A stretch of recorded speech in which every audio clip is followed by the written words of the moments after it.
Me FBI-n e nisi me FBI-n e BTC, ky kryehajduti ynë që nuk po mbahet as mbi kurrizin e Altin Dumanit, të vetmit kal troje mbushur me mistera. Këtë që për Dumanin që betohet ditë për ditë se ka shok në betejat me korrupsionin, ose në dialektin e fshatit ton me kundërshtarët, dikse jo ata të FBI-s post McGonigal po e shtyn poshtë rrugës si një gur të lidhur në qafë të një mëkatari.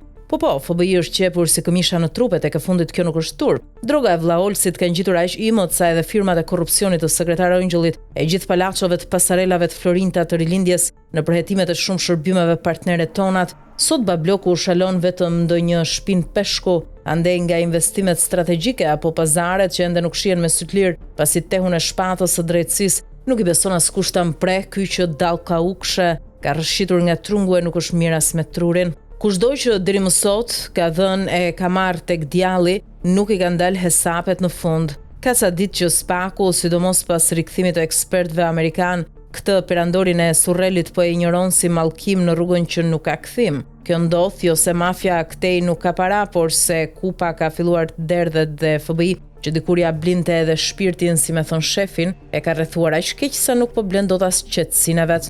Nuk e qetësojnë dot as pallatet e arta të Ndragetas, as shpresa se Saliu mund t'i siguroj vend në parlament i Lirmetës, as dorashkat e bardha të Xhorxhës. Dikush ka fshehur sëmundjet e fsheta në hapësirat e fshehtësive të FBI-s që duam të shpresojmë se i është qepur më të rrezikshmit Bablokut, për cilin këtej në fshat besohet se arrestimi i tij tashmë është i pashmangshëm.